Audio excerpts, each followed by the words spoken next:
สวัสดีตอนเช้าเด้อทุกคนแดดกำลังจะออก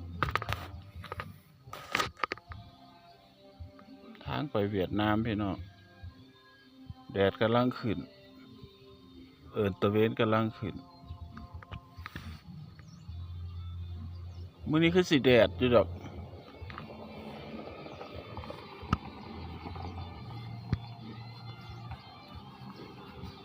แดดเยอะมากมื้อนี้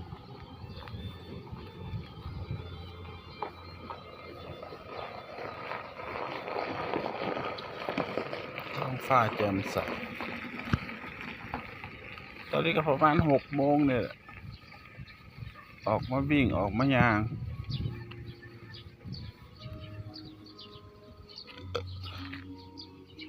ประมาณ6 โมงเช้า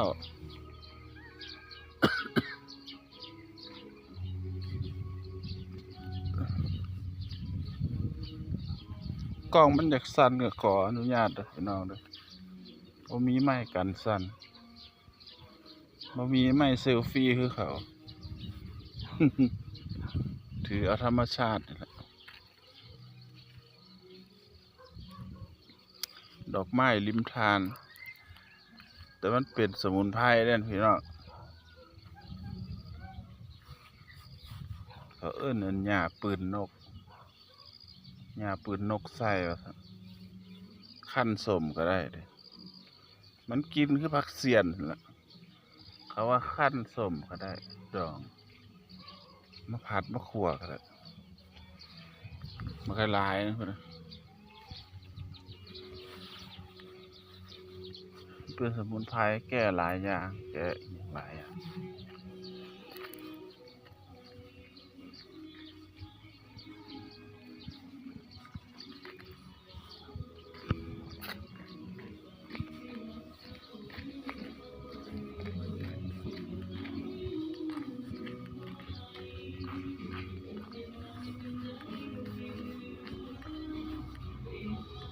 อาหารแต่ว่าท่านได้เฮ็ดยังอยู่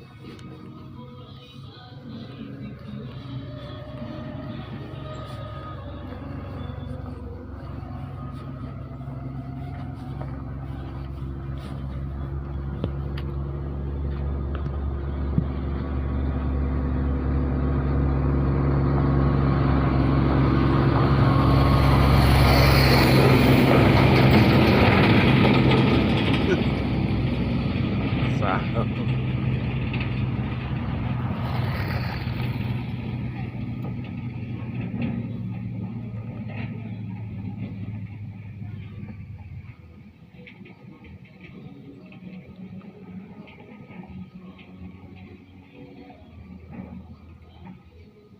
ตลอดเวียดแลนด์เบิดคืนเบิดเว้น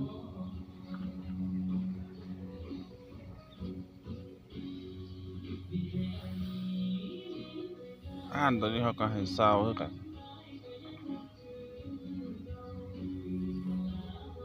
เขาให้พวกคนเวียดคนจีนเศร้าแต่ตอนนี้ยังบ่มีไผมาเศร้าอยู่มีตู้แช่อันหนึงอยู่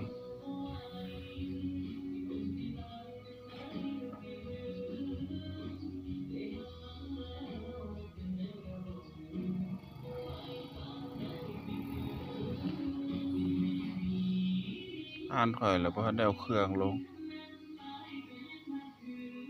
ตะกี้เครื่องเต็มพุ่นเด้นี่เดี๋ยวเครื่องเต็มห้านหมดเลย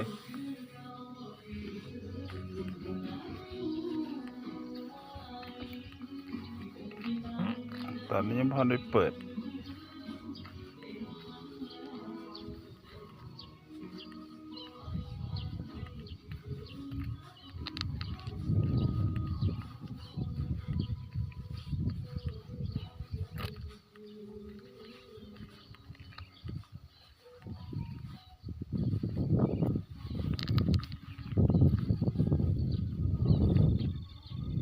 โรงเรียน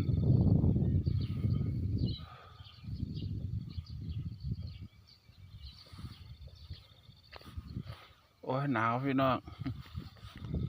พอมาเดินหลายก็หนาว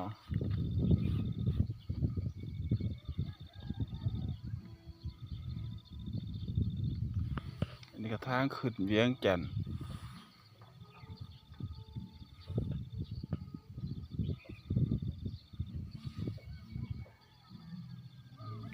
เอามาเบิ่งฟานเถอะมันออกมาอีก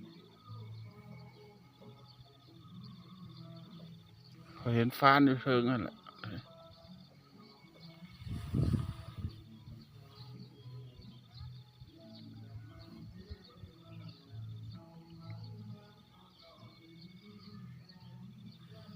ในป่านี่กับหมูป่าปะกะล่ะจักตัวน้อยตัวใหญ่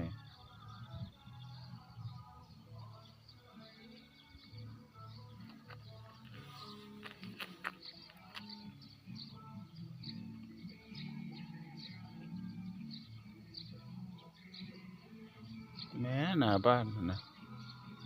ไม่ต้องขี้ฝุ่นติดอันนี้คำแพงอ่ะรถหน้าห้านรถเวียดแลน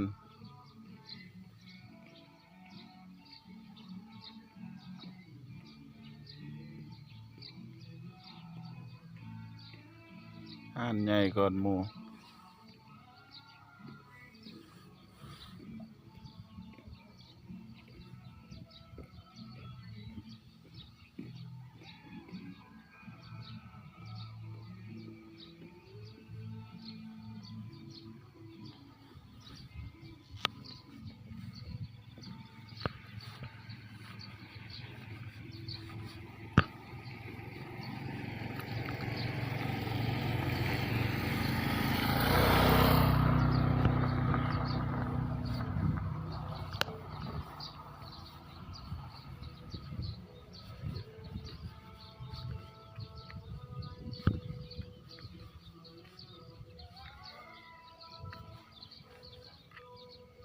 ลงไปลุ่มพุ่นกะเมื่อยนะ ลงไปบ่เมื่อยอยู่แต่มันขึ้นมาติเมื่อยนะจนว่าสิได้เรือขึ้นคานขึ้น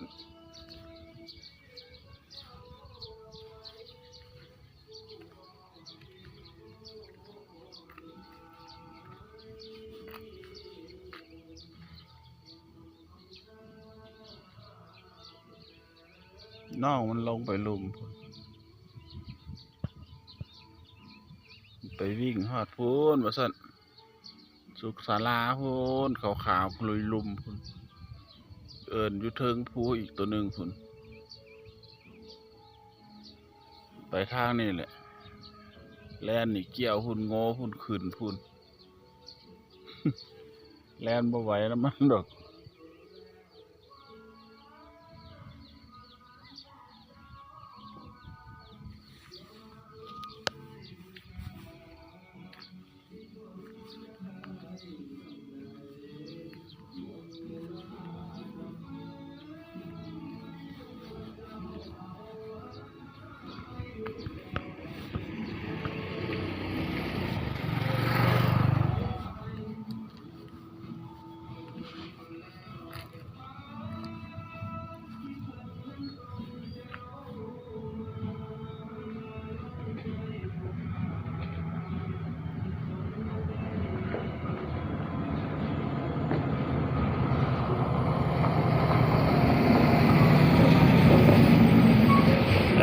แกอย่างไรเนี่ยเบิดขึ้น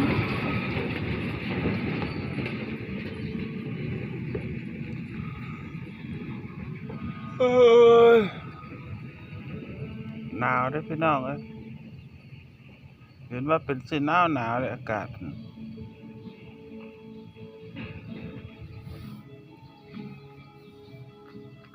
พูดอ่ะน้ำหมอกก็เริ่มลงแล้วเพิ่น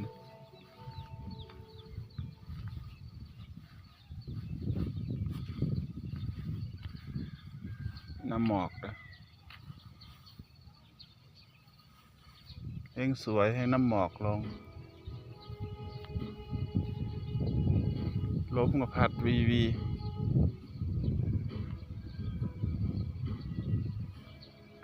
เอาบ่เห็นหยังซ้ำอันนี้ทะเลหมอก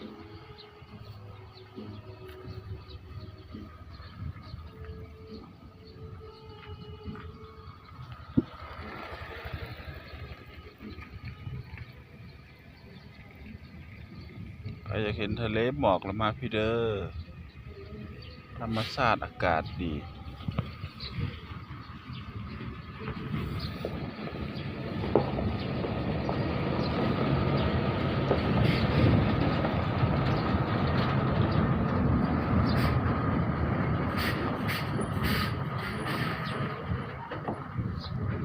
รรมชาติดีบ่มีอันกินควันรถควันหยังบ่มีสารมลพิษ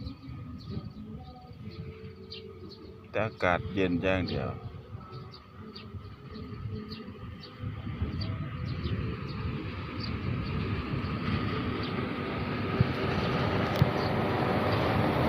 สำนึกได้อพี่น้องเด้อบ๊ายบายคลิปหน้าพ่อทำไมฝากกดไลค์กดแชร์หน่อยเด้ออากาศยามมื้อเช้าจะได้มีกำลังใจถ่ายคลิปให้เบิ่ง